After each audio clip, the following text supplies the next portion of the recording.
Hi, I'm John Maxwell.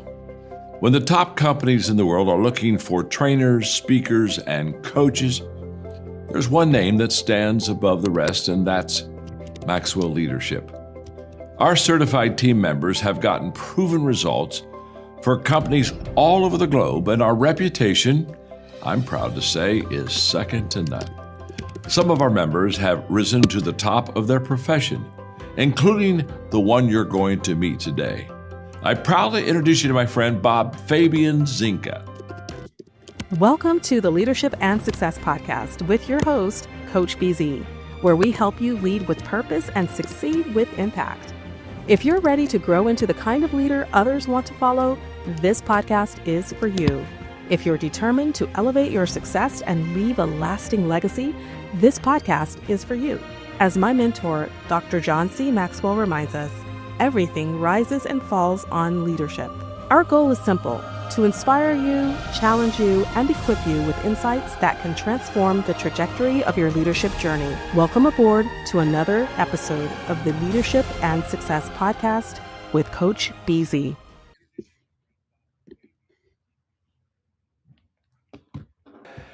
But more and more so in the small, medium business space, where you'd say, well, small and medium businesses aren't typically regulated. The reality is that they are becoming more and more regulated now by their insurance providers, because it's not as simple as filling out a security questionnaire as a part of your application anymore. Insurance providers are now actually asking for evidence of controls because they want to limit the amount of payouts for claims that they have for the risk that they're taking on for you. So while you might be a small manufacturer that doesn't have any regulatory governance that comes and tells you need to do this and you need to do that and you need to do that as basic compliance controls. I won't call them security controls, I'll call them compliance controls. You have a new regulator, it's called your insurance provider, because if you want to do business with some companies, and I just worked with another company last week that said, I need to provide evidence of insurance for $5 million to work with this customer, otherwise I cannot be a supplier. So I need to go and obtain that cybersecurity insurance. Well, they filled out the questionnaire, and the insurer came back and said, hey, that's all great, but we've done a scan of your attack surface, and here are the 6 things that you need to fix before we'll actually even look at underwriting you. Because they're trying to limit the amount of risk that they're taking on behalf. That's the insurance business. You're transferring your risk to an insurance provider. So they are becoming the new regulators in this space, especially for SMB.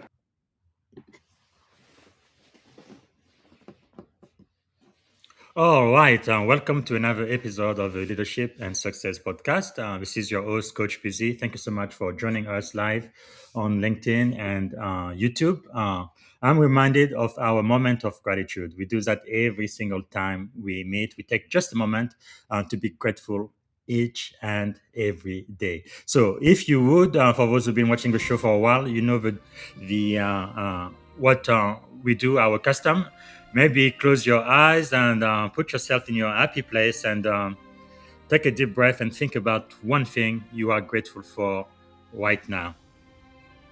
And I think for me, I am grateful today that I am still alive, because anything could happen at any time. Your fortune could change pretty much overnight. And I am just glad that I am still alive today, because as long as I am alive, as long as I have breath, there is hope for me. So my tomorrow can be significantly different than my today. So if you would let us know in the comment, let us know where you are joining us from, what city, what state, and also let us know what you are grateful for. And of course, if you're joining us from a country outside of the US, let us know which country as well. And if you do have a question for our guest today, please type it in the comment. So let me see if I can properly introduce our guest today. Today, we're going to be speaking to Patrick Ace. And actually, let me change this. Okay. Here we go. Patrick, he has spent more than 30 years helping organizations solve the problems that fall between organizational silos, right? Throughout his career as a cybersecurity executive, enterprise architect, a CISO, a strategist, and trusted advisor, he has challenged leaders to rethink how they approach risk, resilience, governance, and business performance. He's actually the best-selling author of 3 books, but one that we are going to be really spending a lot of time today, which is coming up July the 14th, but it's ready for pre-orders right now, is Relevant Impact, a field guide to integrated assurance. But he's also the author of Can We Ensure This, a CFO guide to cybersecurity, and also the author of Integrated Assurance, Unified Risk Strategy. So he is known for asking one powerful question every leader should be able to answer. Can your business survive 7 days offline? In a world increasingly shaped by AI, cyber threat, operational complexity, and organizational silos, Patrick's message has never been more relevant. Part of what you're going to be learning today is why organizational silos remain one of the greatest barriers to business success, but also why trust, influence, and accountability are essential for modern leadership. So, without any further ado, please help me welcome to the Leadership and Success Podcast, the one and only Patrick M. Hayes. Good morning, Patrick. How are you doing today? Good, good. How are you, Bob? All right. Welcome to the Leadership and Success Podcast. Such a great honor to be speaking to you today. Maybe to get started, what is one thing you are grateful for today? Well, I mean, you said it best. I'm honestly, I'm really grateful to be alive today. About a year ago, almost a year ago exactly today, I almost wasn't, and Oh, wow. so I had some health concerns related to a Hmm. surgery, and I'm just very happy Yeah. to be here, to spend time with my family, and I'm happy for all the people that were around me during that time that carried me through and encouraged me to write Nice. and publish these books. Wow, I am so glad you are still with us. Actually, this reminded me myself, I am contemplating a potential surgery. And I always like for surgery to be like the last resort, do everything else you can, because every time a doctor opens you up, you never know, you could have complication or whatnot. But really, really grateful that you are here, and definitely your work is definitely needed in our industry.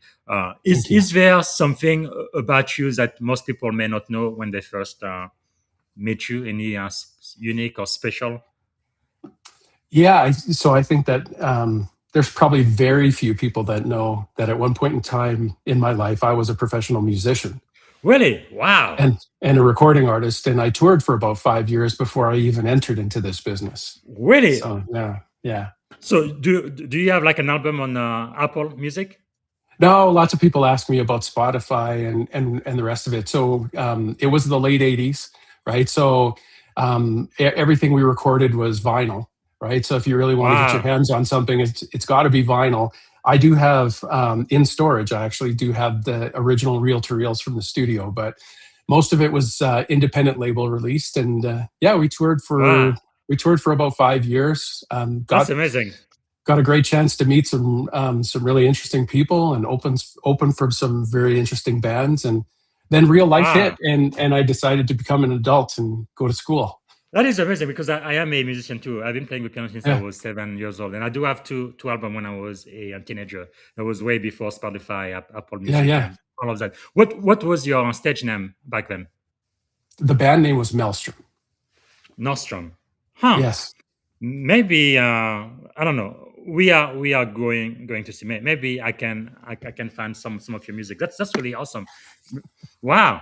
And which instrument did you play? Guitar?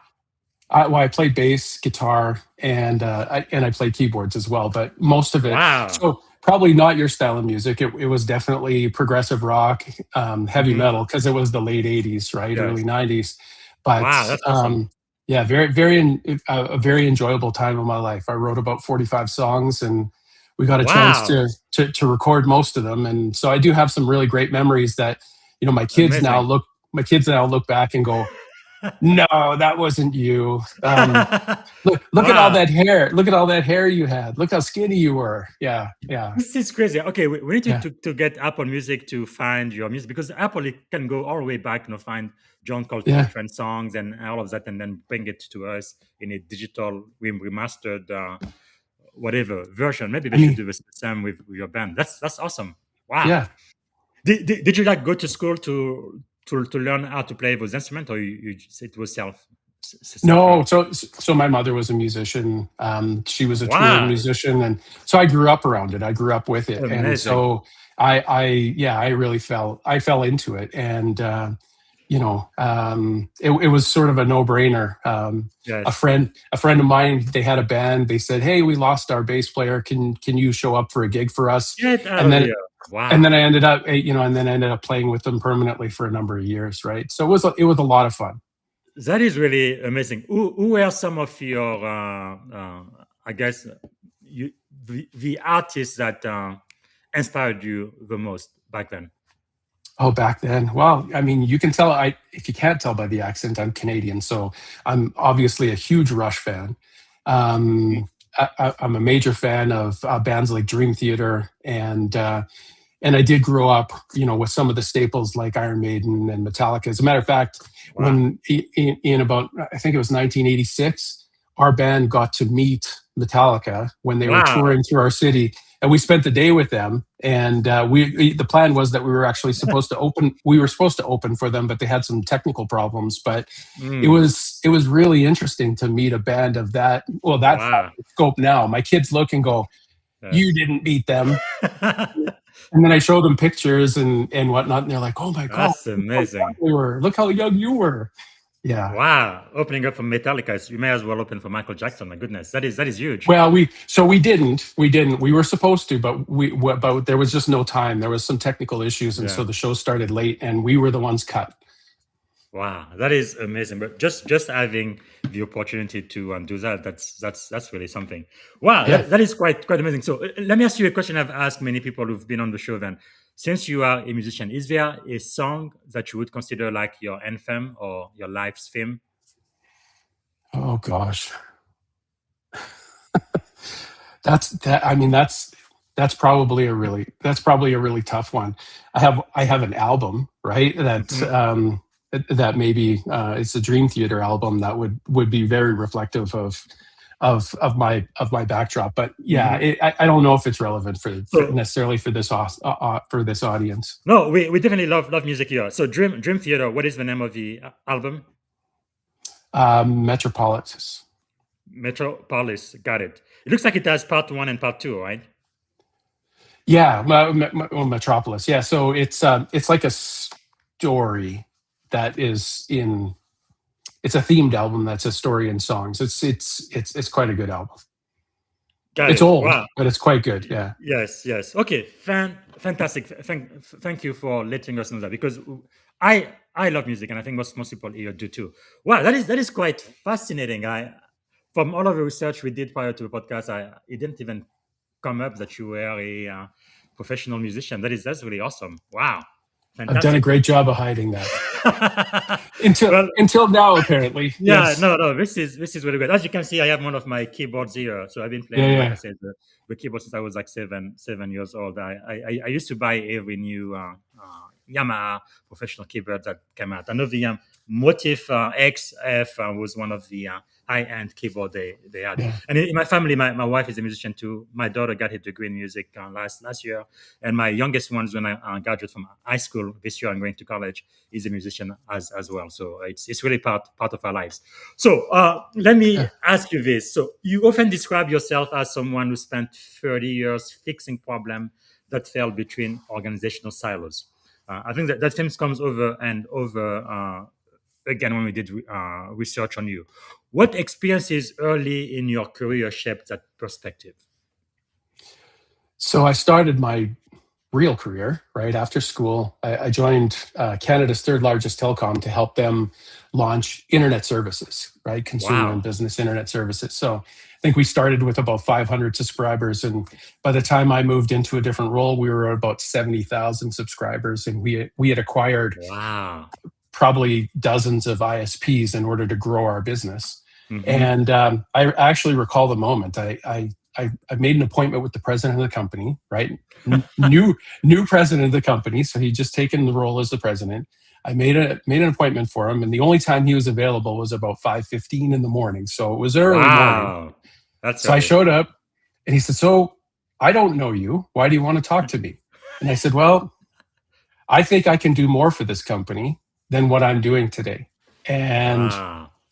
he said, he says, "Is that a threat?" And I said, "No, I want to be able to I want to contribute more. I want to do more for this company." Right. And so the reason why I'm telling this story is because Hmm. it was after that meeting, he says, "Oh boy, you got some brass ones on you, buddy. Like for you to come and tell me that what you're doing isn't satisfying, that you want to do more." He was like, I got to give you credit. Either you're really Wow. dumb or you're really brave. Yes. And so it was really quiet for, several weeks after that. And then I got a call from his assistant, Val. She calls me up and she says, "Well, Jeff found a role for you." And I said, "Oh my Wow. gosh, Jeff remembered that conversation we had?" She says, "Yeah." She says, "I don't think you're going to like it, but Jeff found a role for you." And he sure did. So he Hmm. basically put me as the last stop for every problem that would hit the office of the CEO. So Wow. the company was losing, I want to say, somewhere between $3 and $7 million a year Oh. on lawsuits, customer problems, Mm-hmm. refunds, returns, and the rest. So in perspective, we were about a $250 million business, but we were Yeah. losing, somewhere around $3 to $7 million a year. And so Hmm. I ended up becoming the backstop between everything that would get escalated to the president or legal, so that Wow. I could try and keep us out of court and keep our customer retention up, but keep Mm-hmm. our legal fees and our returns low, right? Wow, that's amazing. And what ended up happening is I discovered where most of the problems were. And it wasn't in any single department. So we get it, and there were various different customer complaints. So we used to run online services, so internet services and online content management, but we also ran the yellow pages, Mm-hmm. right? So we had all of the yellow pages for the telecom and all of the interactive media and all the other stuff that were non-telco kind of services. And we had dozens of complaints every single day. Wow. And so I had to dive into printing issues, pagination issues, internet issues, Wow. advertising issues. And what I discovered is no single department was ever the cause of a problem. It Mm-hmm. was a combination of the communication gap and the silos that existed between these groups. And Yes. so over the course of about 3 years, not only did we end up lowering our spend or the amount that we're paying towards claims to almost Wow. by almost 90%, we also fixed some of the most disastrous problems that we had as a business, right?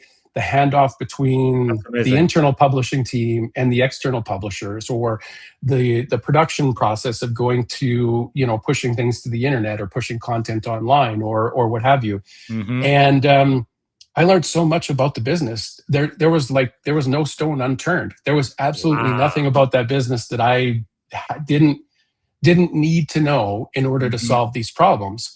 And I learned at the end of it. And here's the most fascinating part is I Wow. got married. I got married right near the tail end of that role that I had. Mm-hmm. And so in Canada, we have something called a wedding social, right? And wedding social is like a party where you raise money to pay for your wedding. Wow. And Nice. and because I had known so many people and touched so many people within the company, we sold 750 tickets to our Wow. party because they all knew me. They were like, "Oh, we know Patrick. He's that guy that solved this, whatever." And he's like, That's and I awesome. learned I learned that people were the key to fixing the challenges that we were having. People didn't want to have problems Hmm. with our product. They didn't want to have Yes. problems with the customers, but nobody really wanted to deal with it because it was difficult and it required getting people to Hmm. share a vision around the outcome. And so I've taken that learning experience, which was probably the worst job I've ever had in my life, and I've turned it into the best outcome that I possibly could have. I've had a great career as a Wow. result of it.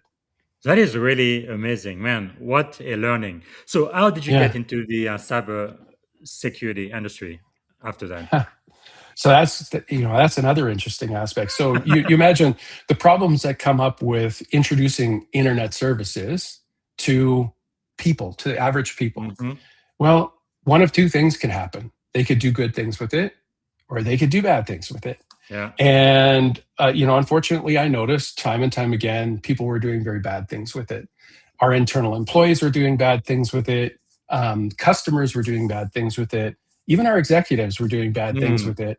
And so, I brought this forward and said, hey, as a part of what I'm doing here, I'm noticing that, we're giving away free accounts that we shouldn't be, where customers are abusing their service. People are using this for bad things. And here, here's the logs and here's what I'm noticing.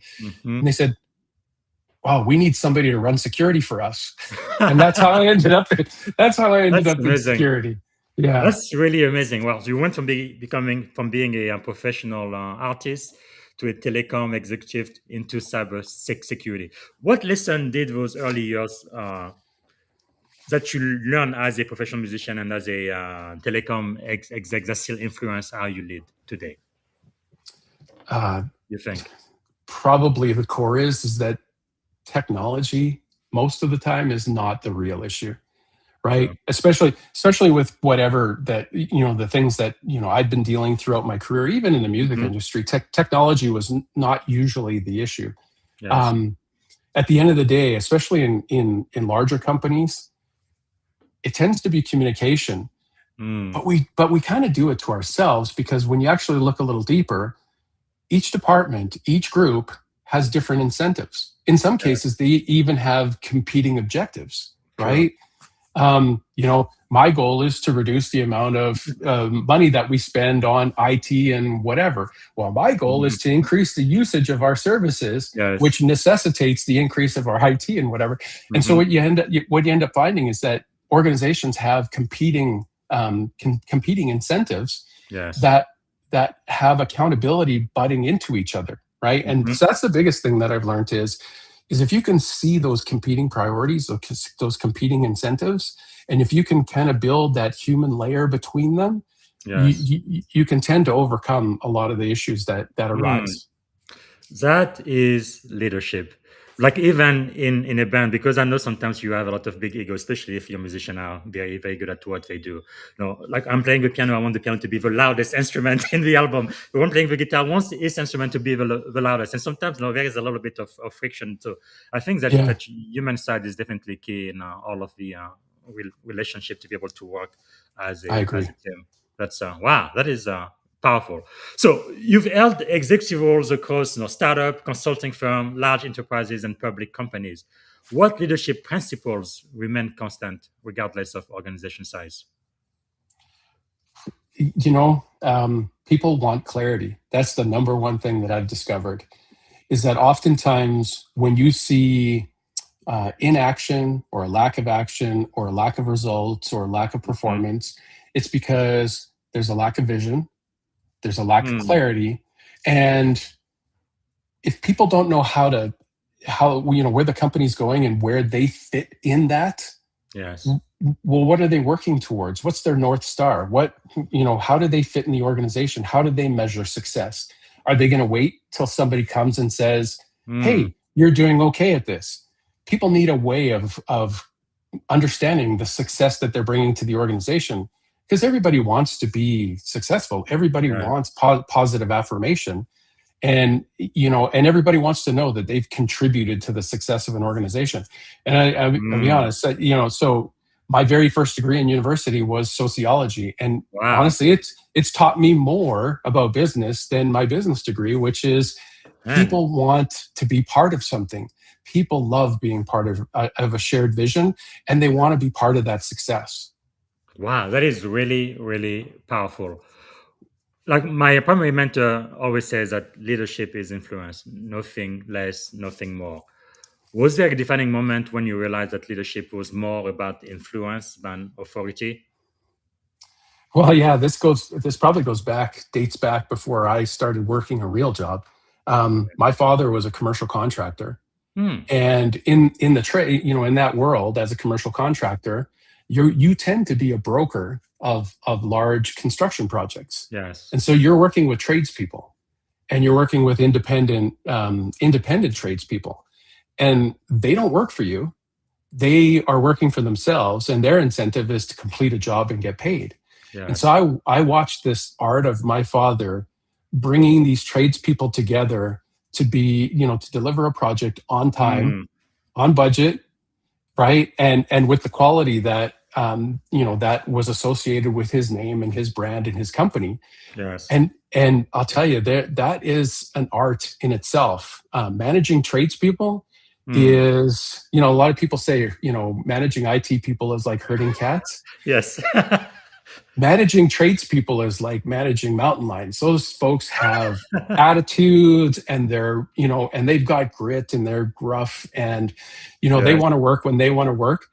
But, watching that come together and watching him deliver, I carried that through into every matrixed organization I've ever worked with, right? When I don't have the team, they, sometimes they don't even work for me in my company, but we have to deliver an event, or we have to deliver a Yes. solution to a customer, or we have to respond to an incident and help a customer recover, right? From an incident, or an organization recover from an incident.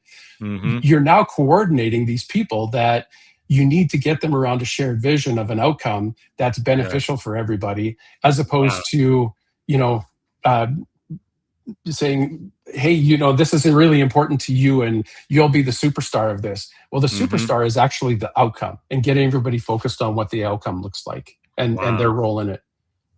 That is powerful. That is powerful, because it's true. Many times, especially in cybersecurity, you don't have direct authority over a lot of people and function, but you do have influence, and that's really the essence of leadership. You said managing IT is like managing, like herding cats. I used to say herding wet cats, but it's it can be quite challenging. Now, again, something you are very known for is about those silos and trying to break those down.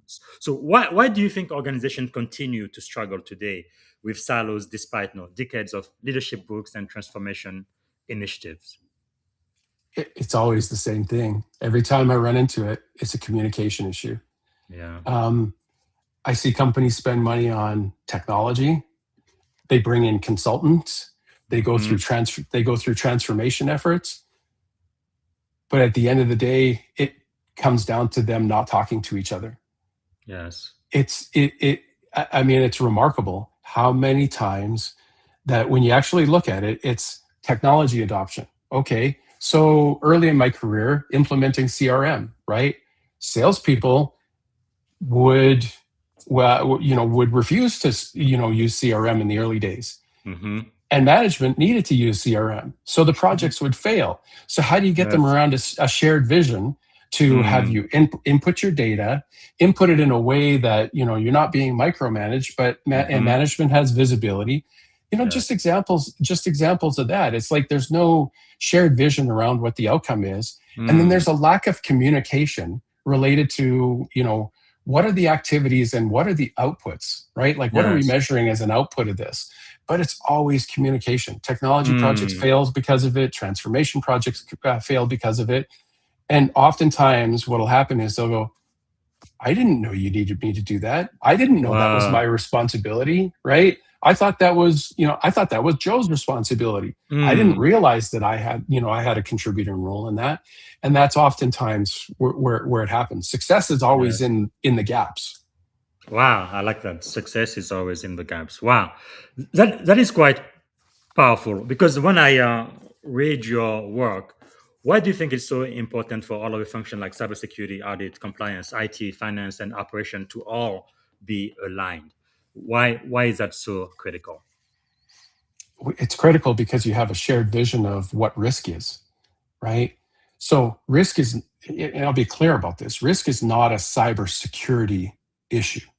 Risk is a business survival issue, right? Yes. And so if finance and marketing and IT and operations don't have a shared vision around what risk means to the business, then what's going to happen is the gaps between those departments are going to create even more risk.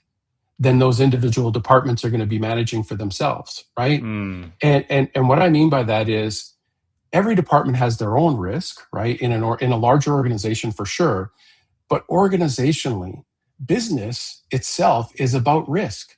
Yes. There's inherent risk in every business that you operate, whether you're a bank, whether you're an insurance company, whether you're a manufacturer, whether you're a small retailer, you have inherent risk that comes with you being in that business. What Yes. makes some businesses more successful than others is their willingness to take on additional risk to get the rewards from entering a new market, buying a competitor, or introducing a new product that might have some risk associated with it. And if Yes. you're not all, if your organizational folks are not focused on what the risk for the business is, that's where those gaps occur, and that's actually where risk lives. It lives between those misunderstandings, right? IT and security are working from different telemetry. Marketing and finance don't have the proper visibility into into what's happening and what's occurring. And then what ends up happening when your systems go offline? Well, everybody looks at IT. Well, our systems are offline. Everybody plays a role in that recovery. What if recovery takes 7 days? What manual processes are you going to fall back on so that your company can keep running?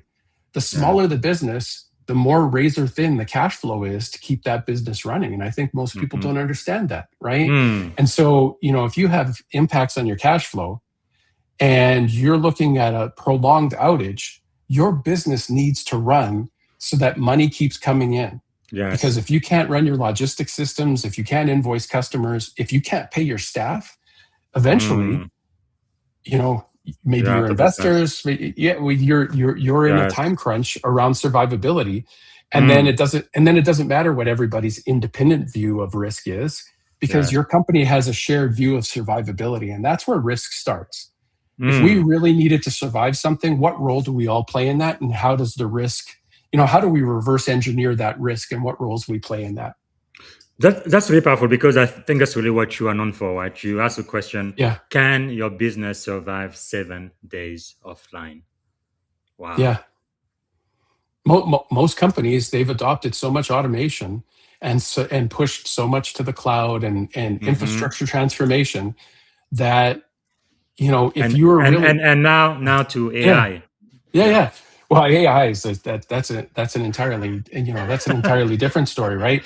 But you've automated so much that you neglect the fact that your logistics system isn't updating, and it's now not updating your orders, and that's not updating your drivers. If you run a logistics company that Yeah. your business is delivering orders, and if you can't get those orders out to your drivers, what's your default? What's your fallback? Are you phoning Yes. people? Are you keeping manual spreadsheets? Do you have whiteboards with your order information? Most organizations, they talk about tabletops, but they don't talk about worst scenario tabletops, where if we didn't have our systems, how many Exactly. days away from being out of business would we be? And how do we prevent that from happening? Right. And Wow. like I said, the smaller the business you are, the shorter the window is, because it's razor thin, right? Yes. That buffer is razor thin. Wow. That is really something so insightful. So, really, we are talking about organizational alignment. How can leaders create shared accountability across teams that traditionally operate independently? I think that if you realize that decisions being made have downstream impacts, Yes. that's when you recognize that there's multiple stakeholders in decision making. It may, you may be required to make a decision. You may need to make a decision. And, it's interesting. I have a talk that I do, and you showed that on the opening. It's called compensating controls, right? And Yes. I typically do that for organizations like Asaka and whatnot that are in the audit community. And I say, well, what's your oldest compensating control, and why is it still there?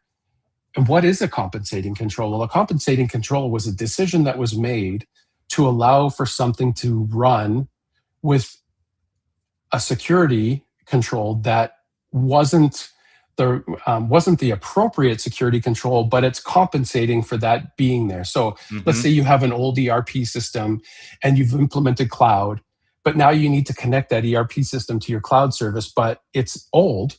And so it doesn't support that integration from a security standpoint. So you create a compensating control around that so that it has a VPN and and it shares that information through a secure tunnel in a way that is temporary. Well, 7 years later, when It's that still there. temporary control is still existing in your environment, it now becomes part of your permanent architecture, right? Every enterprise architect on the call is going, "What the? You're right. It's exactly what happens." And Yes. now you suddenly have these things that are part of your architecture that were never meant to be part of your architecture, and you're starting to make decisions around these temporary workarounds. Yeah. And I think as leaders, we need to recognize that as we're making these decisions, they have downstream impact. And the one thing that I'll tell everybody after being in the software industry for a little while is users will always find a way to get their work done. So Yes. if you introduce, we're talking threat modeling. If you introduce something, and if there's a way for a user to work around it because it's not working the way that they needed to or efficiently, or Yeah. if they can find a faster way to do it, users will find that way because they want to Yes. get stuff done fast. If they're blocked, they'll find a different way to get it done. Yes. You know who the best users are? Attackers. Because attackers will say, let me think like a user, and how would I use this? And now how am I going to use that against you? That's the Yes. whole premise of threat modeling is how would this be used in a way that it shouldn't be used? And I think, again, we just need to recognize that when we make decisions, it has downstream impact. If you're only making an isolated decision for your department or your operational control or what have you, Yes. that decision has an impact. If you're in security and you say, well, I'm going to lock this down so that everybody has to access it this way, and if you don't, then we're going to terminate your session. And then you get a call from the CEO that says, why did I not connecting to the system?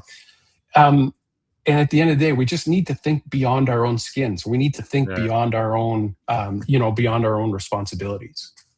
Yes, that is so insightful. So, if you become CEO tomorrow, what are the first three things you would like to improve for organizational alignment for your new company?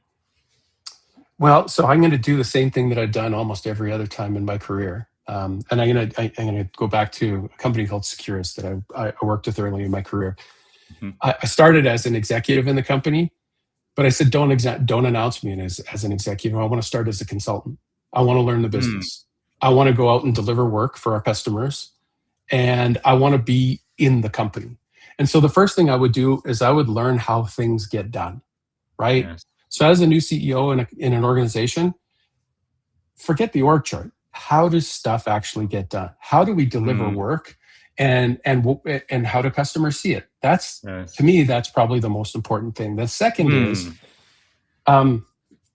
what's the culture driving that, right? So Peter Drucker is famous for saying culture eats strategy for breakfast. Yeah. I think a lot of folks sort of misunderstand what he's getting at there. When culture eats strategy, that strong culture is a strategy itself. What he actually meant was that you can have the best pristine strategy, and if your culture is misaligned to that strategy, it won't execute. Yeah. It won't fire, right? And so as a new CEO, I would want to know, what is the culture of the business? How do we get things done? And what's the underlying behavior and reward system for people to do things that the way that they're doing them now? And then I'd start aligning that around, well, as this company, our goal is to be profitable in these spaces. So, here an example. If you want to be a great security consulting company in the area of enterprise architecture and large-scale customer transformation projects, why do you have salespeople selling security software? And why are you incenting them to sell security software? Security software will make you 3%, 5%, 8% margin if you're lucky. Security consulting services might yield 30 to 60% margins. Yes. And you look at your business and go, why is our EBIT so off? And then you look at it and go, well, it's because it's easy to sell software and people are getting paid to sell software, and we have very few consulting projects. And so if you shift that model and say, well, we're going to highly incentivize our sales team to sell this, and we're actually not going to sell this other stuff, Well, now you've made an impact on the business based on a decision where you've seen the reward system and how it supported it before that. That's what I would do. I would focus on what are the objectives and the outcome of the business, but then how is things getting done right now? And what's the underlying culture that's getting that done? That is so powerful. So let's talk about leading in the edge of artificial intelligence for just a moment. You've written extensively about AI, cyber risk, and agentic AI. I believe you do have a Substack as well, which is really cool.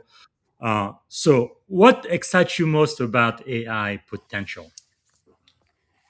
I love that it's a productivity accelerator. I use it in my own business, right? Right now, we use it as a part of our service delivery in our own business at the company I'm with called Third Wave. It allows us to accelerate and amplify deterministic logic decisions, right? So things that would normally take up a lot of time on triage, early work, and the rest of it. And I think it frees us up for more cerebral tasks, right? For things that require more complex problem solving, deeper investigation, and taking and analyzing the output that you get from AI as opposed to letting AI do it, right? So I think I'm super excited about the future of where we're heading from the ability to accomplish volumes of work with fewer people. I think what it does though is it shifts what we do as a part of that work, right? And I think we haven't recognized the shift yet, and I think we haven't realized the shift yet. What we've realized is AI is displacing a whole bunch of jobs in areas that we haven't really we haven't shifted those resources yet, and we need to get there. We need to get there quickly, actually. Now, it seems like many organizations, especially the last couple of years, they are really running to use AI. I think part of it is FOMO, right? Fear of missing out. They don't really have clear objective. You talked about clarity earlier and vision, but I guess the question for you is, as organizations are rushing to adopt AI, what mistakes are leaders making right now, in your view? Well, so I'm going to say the first thing is AI is like no other business transformation that we've gone through before, right? When we've gone from on-prem services to cloud services, those are infrastructure things. We've moved our infrastructure. As we adopt AI, I think we need to recognize that we're moving our decision making. That's different than moving our infrastructure, right? So as you move your infrastructure, you can still control what your infrastructure does, and you can still manage your infrastructure. As you move your decision making, that's a different ball game, right? And so as we go through this rapid adoption, I think getting past this whole fear of missing out, I need to find AI, I need to get the benefits of AI and all the rest of it. What problem are you trying to solve with the AI? And I think if you get to the crux of the what problem are you trying to solve, and if the problem is I want to have less staff by using AI, right? Because I hate to use the term human capital, but there's so many organizations that use the term human capital. Certainly it makes people seem like cattle, right? But the reality is humans are one of your largest costs. Well, at least until you get your new Anthropic bill, but humans are the largest part of your cost. And so organizations look to streamline processes and the rest of it. And AI has been a large instrument in that. The challenge is that we've done that sort of haphazardly, right? We've done it with very little guardrails, with very little governance. And, the old saying is still true, and it's even more so true in the world of AI. When you put garbage in, you get garbage out. And if you don't look at the quality of the data, well, you're going to get poor quality results. If the data can be tampered with, you're going to get poor quality results. If you don't know what you're doing with the data for the outcome that you're looking for, you're going to get poor quality results. Humans can kind of shield that because humans are capable of complex problem solving or pivoting, whereas AI is not quite there yet. Probabilistic is still a challenge for AI because, when you're dealing with something that has an undetermined outcome, now you're letting AI invent the outcome if you haven't given it instructions not to, right? Mm-hmm. Or the rest of it. And it's proven that AI likes to please its Yeah. operator, right? Yeah. AI, if you have 1 in 10 options for AI and 7 of them seem reasonable and 3 of them are wild ass guesses, 3 out of 10 times you're going to get a wild ass guess, right? And Yes. Yes. and I think that we don't. It's not fully commercially viable yet, right? I mean, Anthropic just announced over the weekend, hey, we should probably take a pause here because AI can reinvent itself now. Like AI Mm-hmm. can actually develop new models and improve itself. We might want to think about that a little bit before we go too far. Yeah. Although oddly enough, they also released, a commercial version of Mythos the day Mm-hmm. later saying, yeah, you remember what we said? Well, all bets Yeah. are off. Good luck to you all. But, Yeah. at the end of the day, I think we need to understand what problem we're solving with AI and realize that there's boundaries right now that humans need to be involved with in order for us to get Mm. the impact that we're looking for. So, what concerns you most about the development and deployment of AI these days? Well, so I think there was a novel at one time. I've recently quoted it by G. Michael Hopf um, around the end of times, right? And in this novel, he says, hard times create Mm-hmm. strong men create good times create weak men create bad times. Yes. We're on the downward slope of weak men creating bad times right now, right? I think AI allows people to be more competent than experience allows them to be.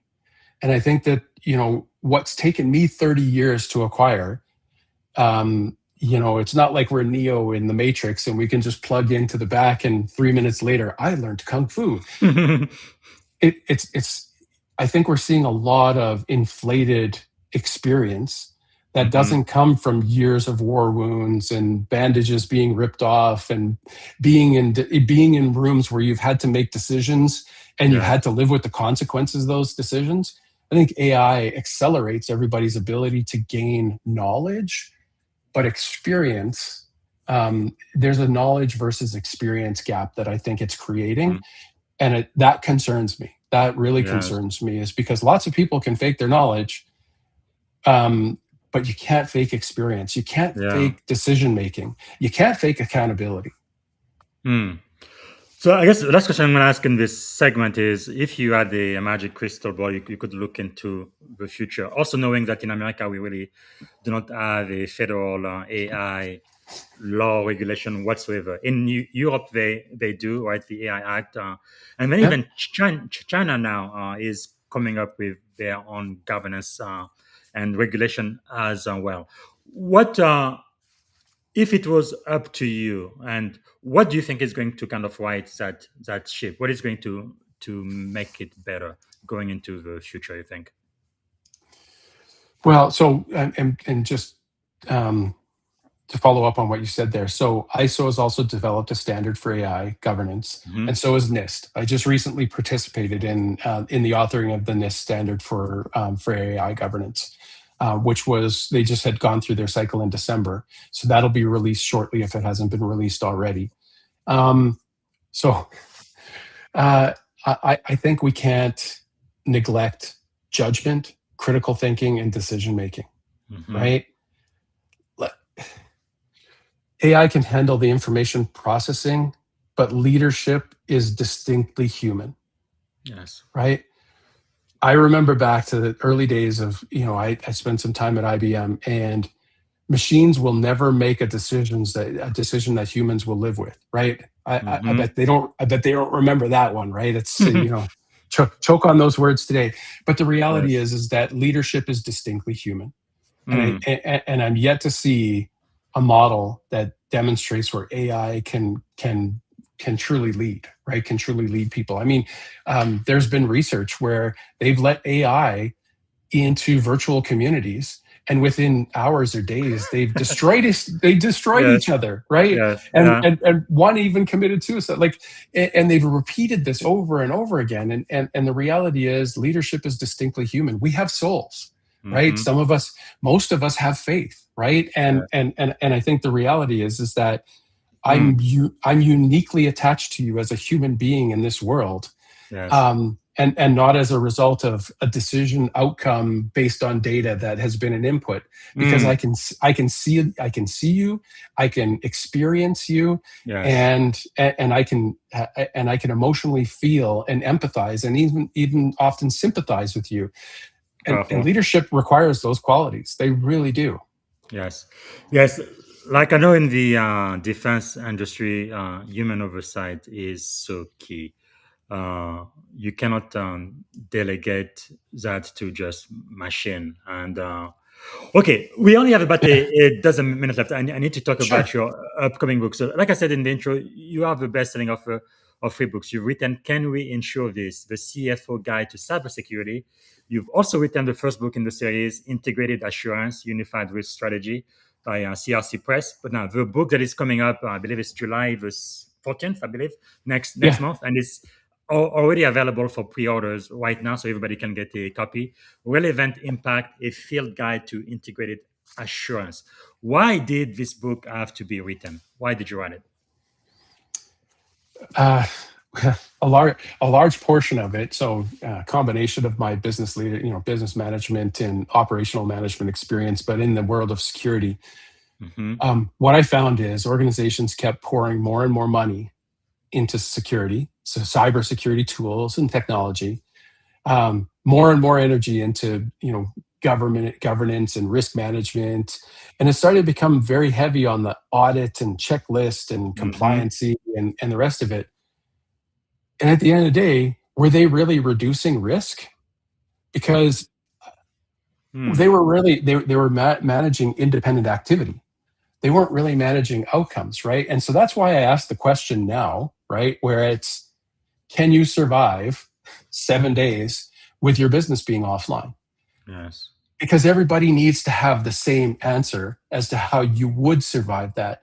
You don't need just a marketing answer or an operations answer or a Mm. finance answer. And the challenge is that in these organizations I've been with, over the years, is that everybody had their own goals and they had their own frameworks. I mean, Yes. enterprise architects had, Zachman and TOGAF, and, security architects had, Sherwood Applied Business Security Architecture of, Yes. and I hold all these certifications and I'm looking at all these models and I'm look at NIST and I look at ISO and I look at, COSO, and I'm thinking, we don't need another framework. We've got ample frameworks, Mm. And I think what happened is it came together for me.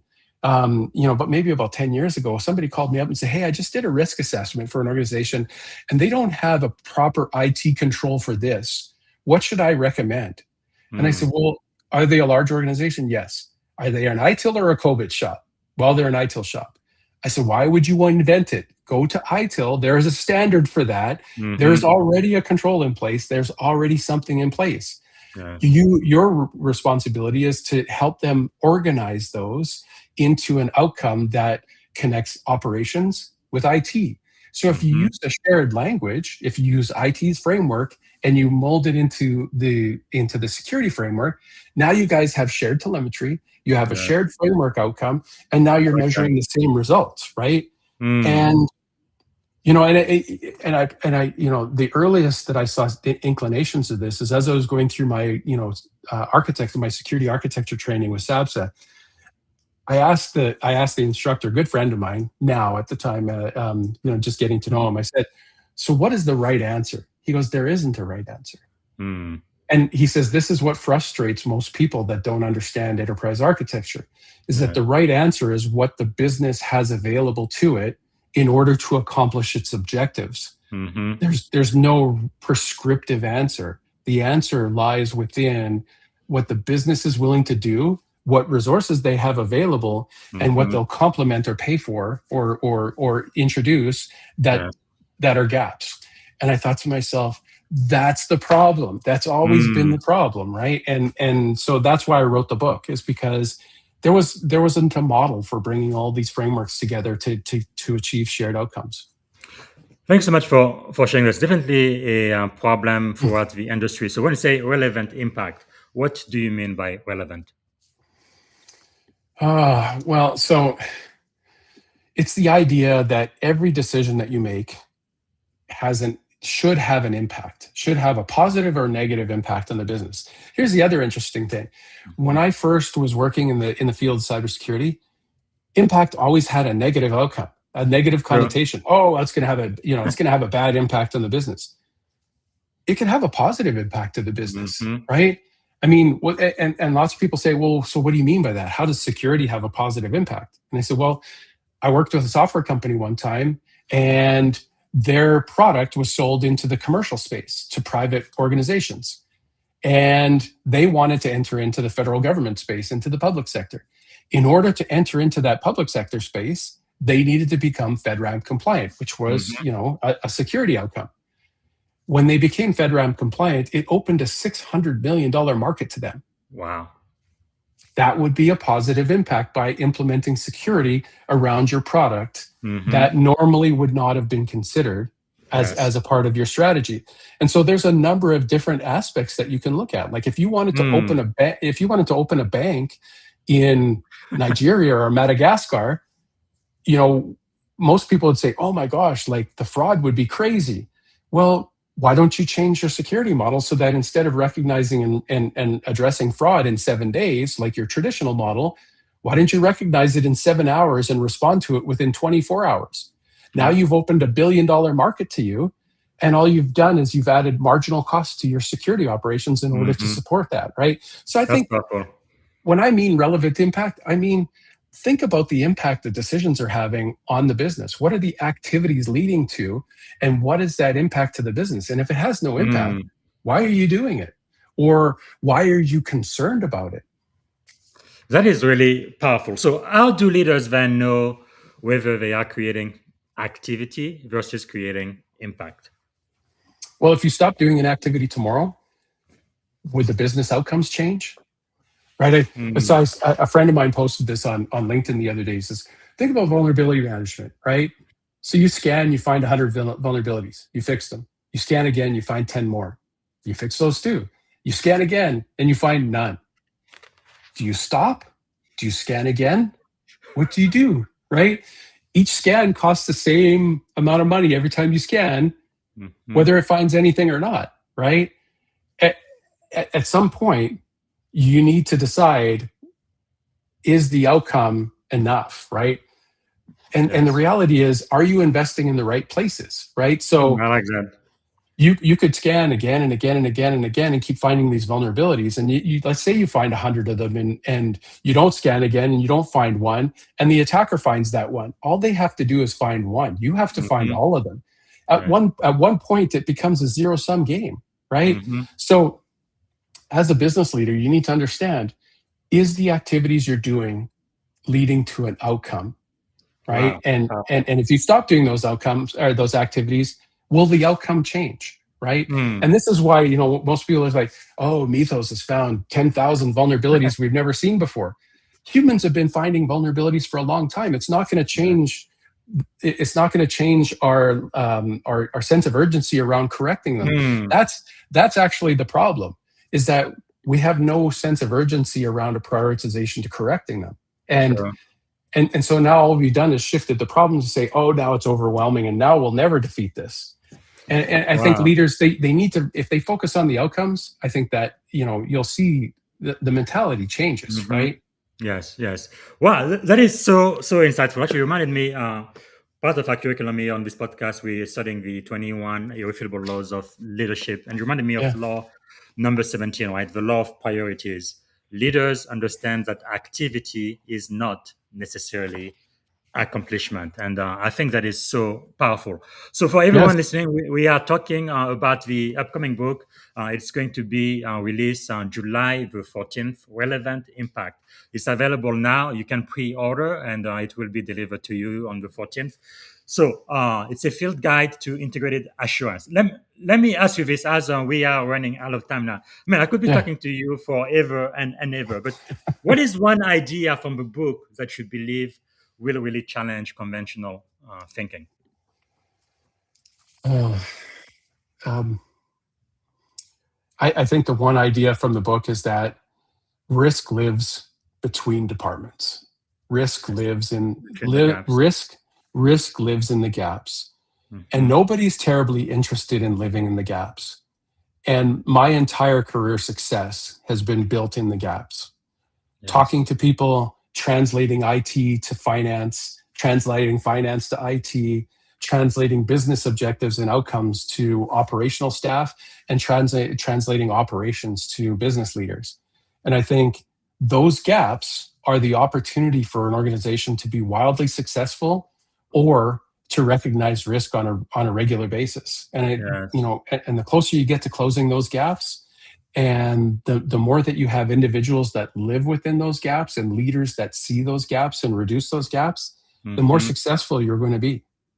Hmm. So insightful.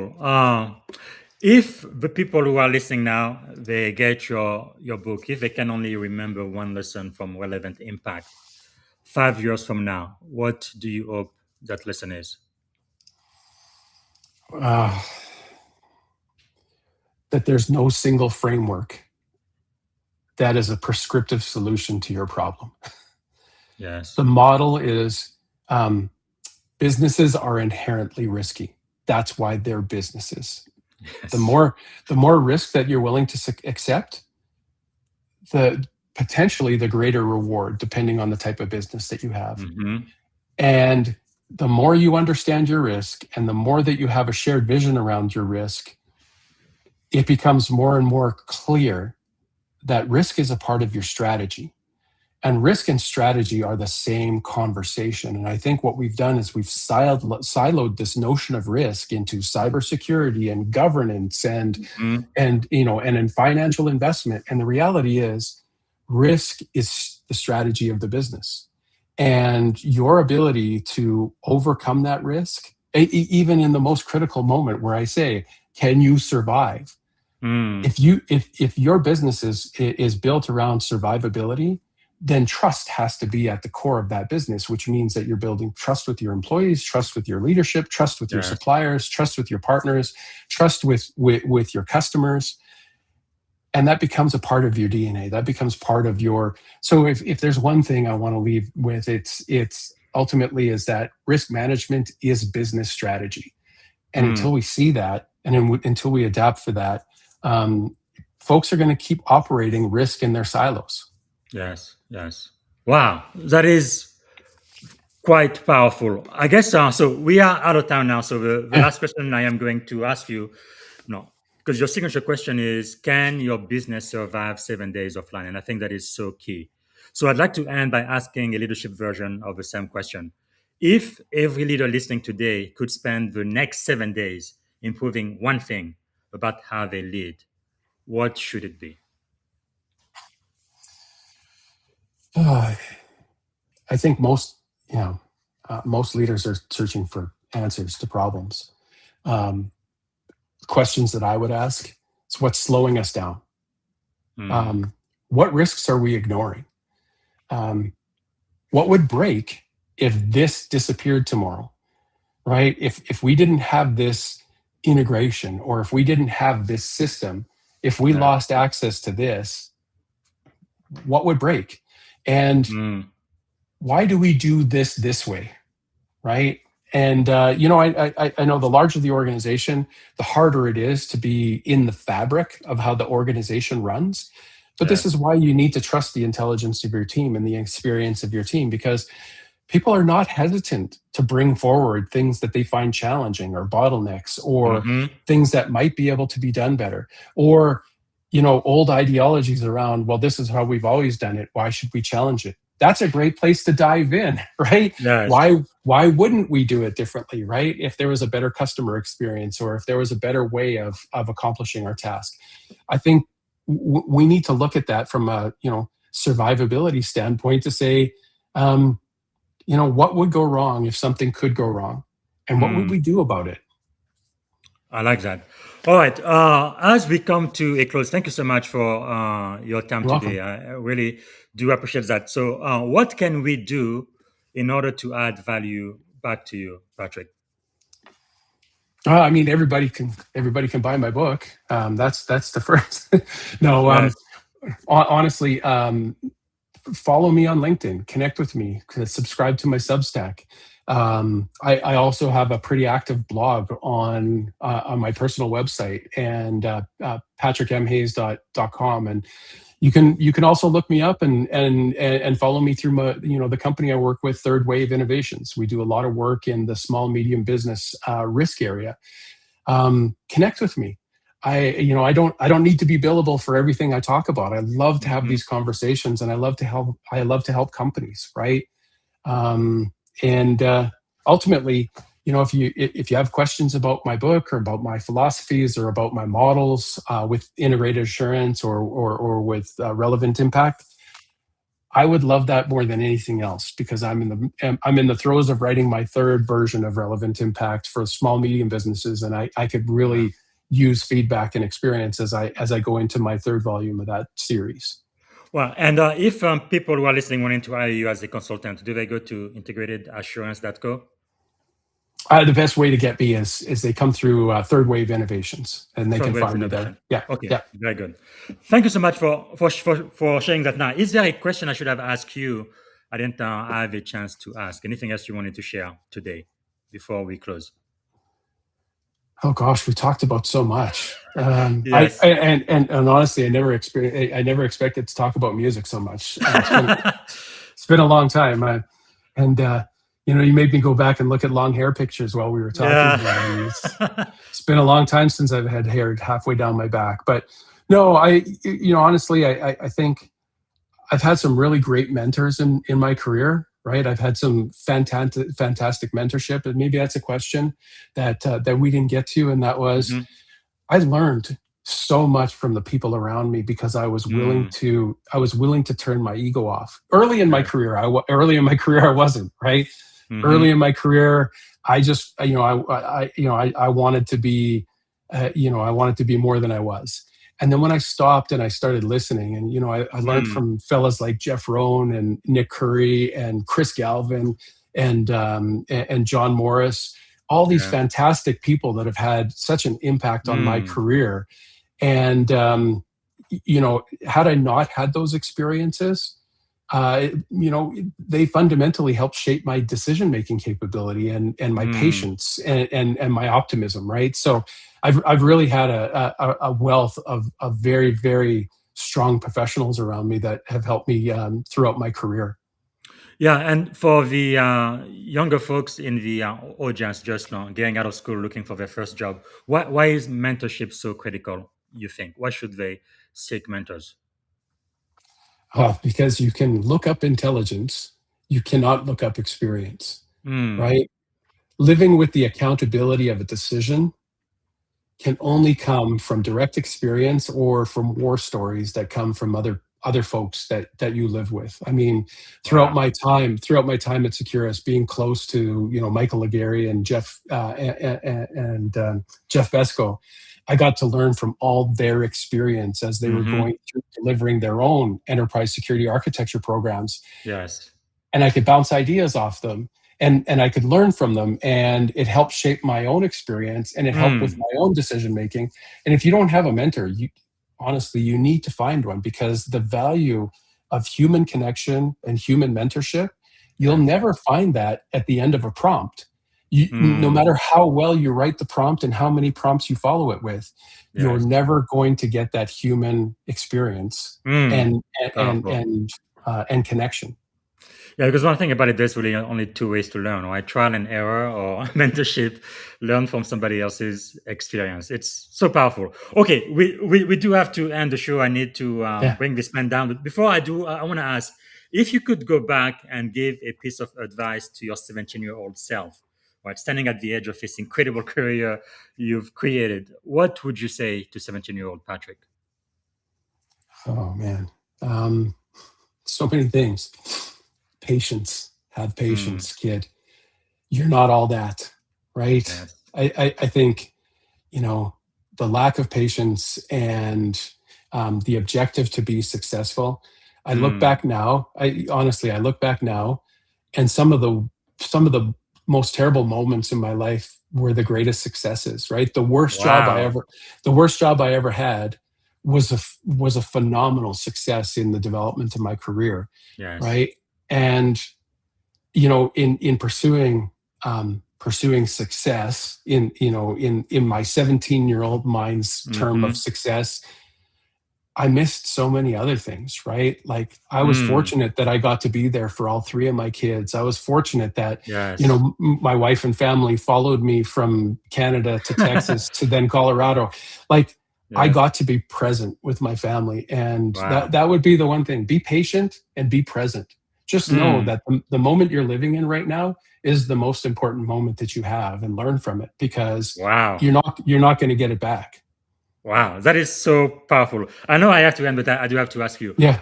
I'm sure the definition of success has changed throughout the years, from 17-year-old to today. Yeah. What does success means to you now? Help as many people as I possibly can. I've learned a Wow. lot in my career, and by no means, you'll never see me post that I'm an expert online, because I don't believe in the term necessarily. Mm-hmm. Ninja, guru, expert, all that kind of stuff. The reality is, we're always learning. There's always something that Yes. you can learn. And even internships, as I was running internships with a previous company, I learned so much from those interns, in the way that they approached and tackled problems and challenges. Right Mm-hmm. now, I mean, obviously, I'm not independently wealthy, and I'm not a nation state upon myself, so I still need to earn an income into my elder years. But the reality is I really want to transfer my knowledge, and I really want to help Mm. companies survive. I want them to survive cybersecurity incidents and Wow. attacks, and I want them to be able to navigate this field with all of the noise from the technology vendors and the security vendors. And it's great, because they're all trying to sell Mm. products, and they're all trying to sell outcomes. What I'm trying to help with is, I'm trying to help you define survivability. And if Wow. there's anything that I can do in the sunset of my career, although I hope I still look like a young man, is I would love to develop new talent into this market, and I would love to Mm. help companies overcome some of the market fodder that they keep hearing, and get Wow. through the fear of missing out. Yeah.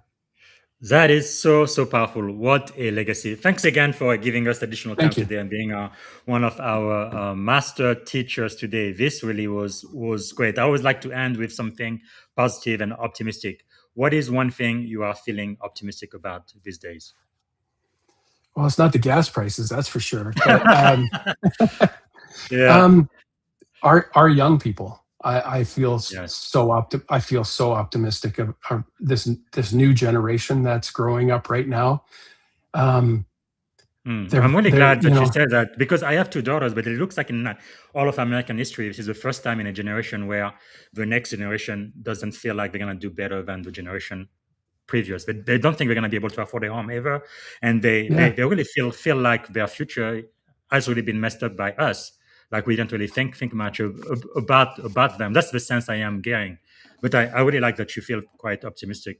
I am. I am. I mean, and it's really tough for sarcastic Generation X like myself to be optimistic, but no, I'm seeing so much positivity, because Yes.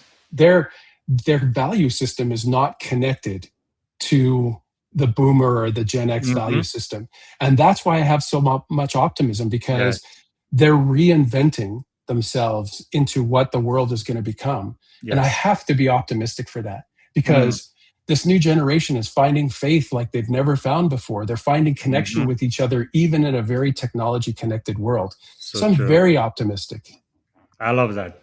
Thank you so much. Yeah. This is really really great. And the last question I ask every guest is one word that represents our shared experience on this podcast today. One word that comes to mind. Relevant. Relevant. Yes, not relevant just not impact. just Yes. it's relevant timing. It's contextually relevant. Yes. And honestly, it was just great to spend time with you. It was a great conversation. Thank you so much, Patrick Ace. I really, really appreciate your time on the show, and thank you for giving us an additional 15 minutes. And this was really Yeah, great. I'm going to have to re-listen to this podcast again. Thank you so much. super. Thank Bye. you. All right, everybody, please follow Patrick. And if when you go to the show for the site, I am going to have the link to his Substack as well. So it's linkedin.com in PH Balance. I like that. Patrick Ace.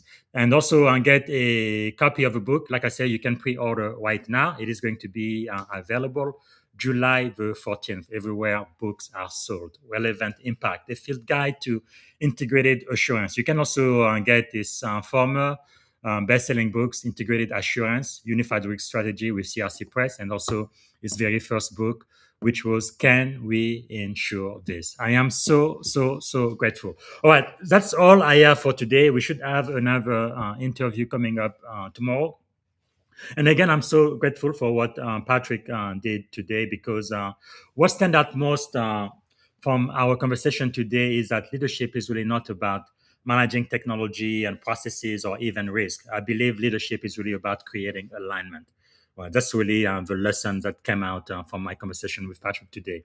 It's about helping people see beyond their individual responsibility and understand how their work contribute to a larger mission. Like we say in the Navy, mission first, people always. Thanks again for watching, and I hope to see you tomorrow. Bye for now. Thank you for tuning in to the Leadership and Success Podcast with your host, Coach BZ. If today's episode added value to your leadership journey, be sure to subscribe, share, and join us again for more wisdom nuggets on how to lead better and achieve greater success. Remember, leadership is the most critical skill of our time. The world will always need leaders to inspire others, drive innovation, and execute meaningful strategy. So why not count yourself among the bold leaders shaping the 21st century? Until next time, stay inspired, stay committed, and keep leading with excellence.